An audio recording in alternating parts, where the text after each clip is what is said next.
I'm Steve Perry from SmokingTheBandwidth.com, and I wanted to give you a little rundown on the OKL T20 chip. There's your, best way I can identify it for you, there's your potentiometer. There are several box mods out there that are running this chip. This one happens to be an agent from Conspiracy Mods. There's several different mod makers out there that are running this chip. But there's a lot of different information about this chip that can be confusing. Some of it is inaccurate. Some of it's misunderstood. And the reason is that this chip really isn't made to run in an electronic cigarette. It can be used in a mod, but it's not really, that's not its intended purpose. And for that reason, you're going to see later, some of the specs don't hold up the way that one would expect them to, which isn't necessarily a bad thing. It's just something that you need to know about when you're using the device. What the device is, it is a chip that, let's just give what the specs are. It's a 110 watt chip, but it's variable voltage from 3.5 volts to 5.5 volts. It can go under 3.5 if they want to set it up that way, according to the specs. But in any use that I've seen it, it's set from 3.5 to 5.5. And according to the specs, it cannot go over 5.5. It is a chip that requires a voltage input of over 4.5 volts in order for it to work. So basically, for the purposes of a personal vaporizer, you're going to have to run the batteries in series, like so, to get the voltage up over 4.5. Now, let's talk about the reality of the situation when this thing is used in an electronic cigarette. Again, you're going to see this coming up. There really is no 110 watt limit to this device. There is no built-in safety protection on this device. There's no reverse battery protection. So if you put your batteries in the wrong way, you're going to fry the chip. There's no for example, the warranty on this device is don't build under 0.2 ohms. There is no cutoff to stop you from going under 0.2 ohms. You're going to see that here in a minute. But that's what the manufacturer of this mod, not the chip, is saying. And I guess they're probably saying that based on recommendations from the manufacturer of the chip, but that's neither here nor there. There is supposed to be short circuit protection on this chip, but I don't really have a way of testing that. And I suppose it's possible, but I wouldn't rely on that. There is also low input voltage, in other words, low battery protection, but for this, again, for the sake of an electronic cigarette, it's pointless because the under voltage for this device, it's not getting enough voltage to work. Will it shut down? I don't know, perhaps, but I'm not going to run my batteries down low enough to find out because it's 4.5 volts. And so we basically have to run these batteries down to 2.25 volts each in order to find out if it does indeed cut off, and I'm not going to do that to my batteries. So basically there's no protection. And I see a lot of people talking about, I don't vape mechanicals because I want a regulated mod with built-in protection. This isn't one of those, but this mod isn't really for beginners. When I was shooting, basically, I was going to put the video out last night. I wasn't happy with the final product, but there was one thing that actually makes me look like an ass, but I was kind of happy with it anyway. I decided to put a 0.16 ohm build on this device to show that it will fire under 0.2 ohms. And so I set it at 3.5 volts and put it on there and fired it. And I went through some more of the review and my phone rang, which interrupted the review. So I said, okay, let me back up and find a place where I can basically start over from. And it just happened to be the best point to start over from was right before I tested the 0.16 ohm atomizer. So I put the 0.16 ohm atomizer back on, and I forgot that for the purpose of my test, I had turned the mod back up to 5.5 volts. Here's what happened. There you see 0.16. So you might want to save this in case I ever try to send this mod back to the folks at Conspiracy and tell them he voided the warranty, because we're going to fire it. Whoo! You know something? It does not have overwattage protection. I'm an idiot. Let me do I am an idiot. That was at 5.5 volts. Let's check Ohm's law calculator. I'm pretty sure that is over 110 watts. Let's see. Volts, 5.5. Resistance, 0.16. Calculate.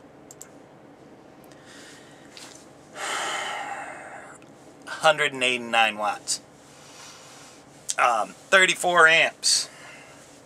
So I think we can pretty much clear that up. There's no overamp protection and there's no overpower protection. So as you can see,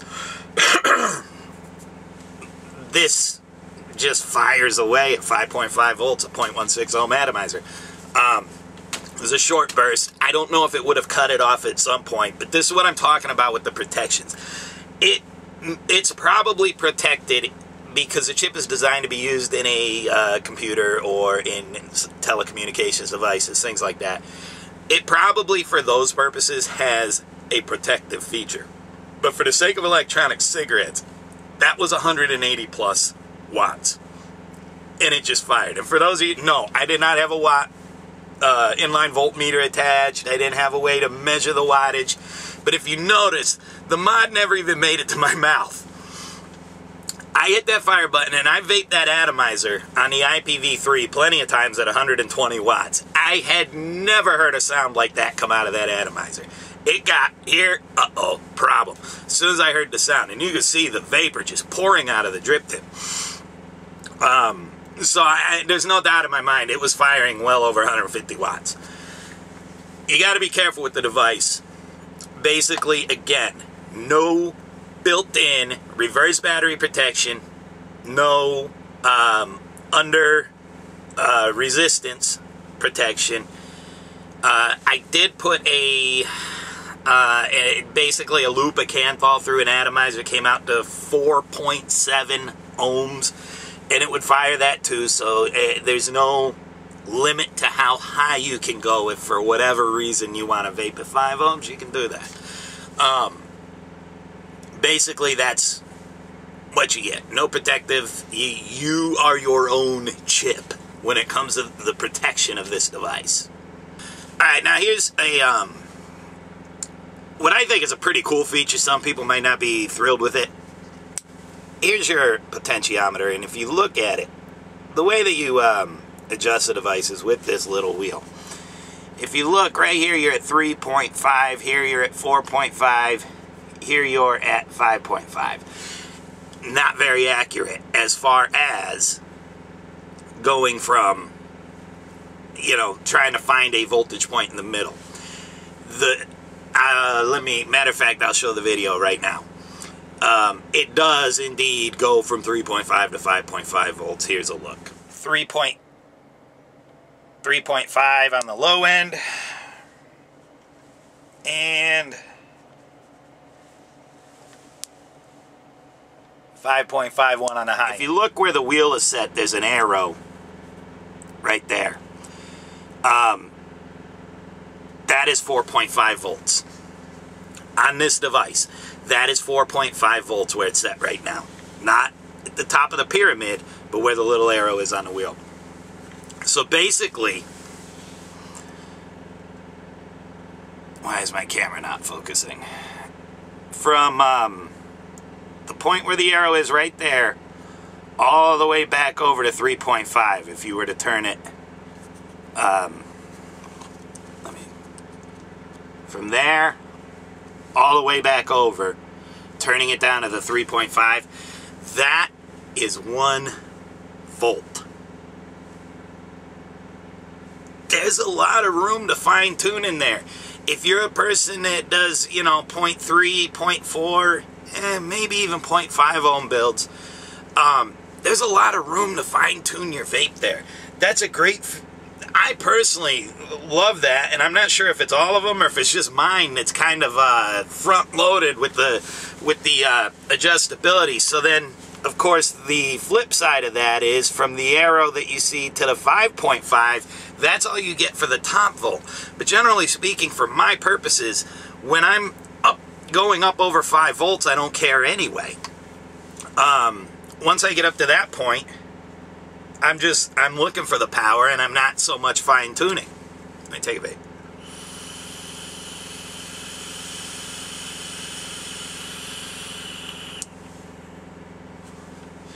Heather's Heavenly Vapes Raspberry. It's good stuff. Anyway, it is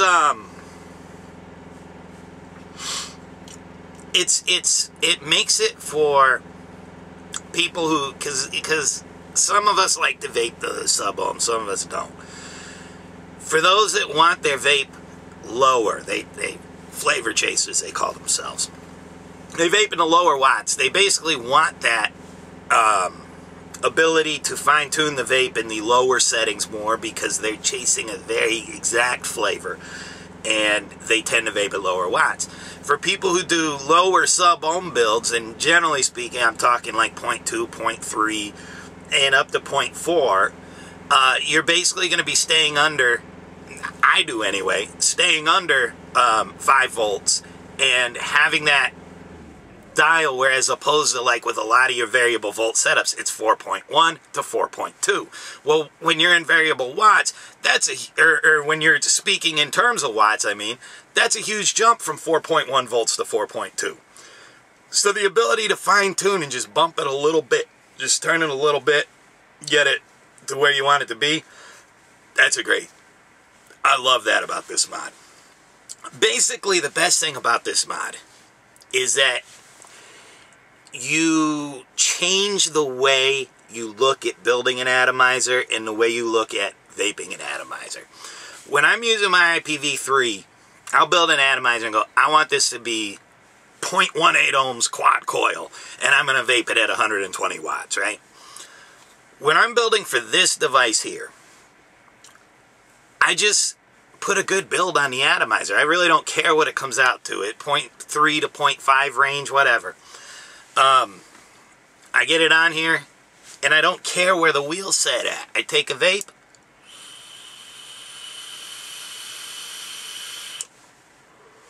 If it's a little light, I crank it up.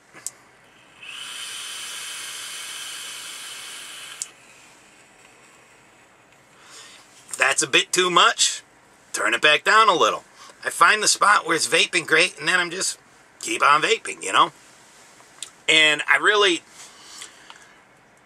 to me, listen, I understand some of you are going to want your screen to tell you exactly what the device is doing at all times. I get that, and that's fine. Some of you, especially newer vapors, again, this is not a beginner mod. Newer vapors, you're going to want the built-in protection that a lot of the devices give you. But if you're an experienced vapor, you don't care, and in fact some of you don't even want a screen because it just something else that could go wrong in the device. So you just want a simplistic approach and still be able to get your advanced vape, whatever that is for you. If you're a cloud chaser or if you're a flavor chaser, you want to be able to get your big clouds, or you want to be able to tune in that exact flavor. This device, unlike other variable voltage mods, gives you the ability to fine tune and get that exact flavor, or get that last hundredth of a volt added on to get that bigger cloud that you need. And it makes it a great device. I'm really digging it. Now, obviously this isn't a full review of this whole device, but of the chip. You can get the chip, you could just buy the chip from Murata Power Solutions, or there are several modders. Off the top of my head, I know, of course, Conspiracy has some OKL T20 mods, and Hexome V2 uses this chip as well. So there are different mods out there that you can get it in. I'm not trying to recommend one over the other. Obviously, this chip is not going to be for everybody, but if you understand what the chip does, basically 3.5 to 5.5 volts, it will take whatever you put on there. Now, for different mod manufacturers, there might be a different limit. Like this one is 0.2 ohms. If you go under that, you void the warranty. There might be a different limit as to how low you can go. But a lot of you aren't worried about the warranty anyway. You're just wanting to get the vape you want. That's about all there is to say about it.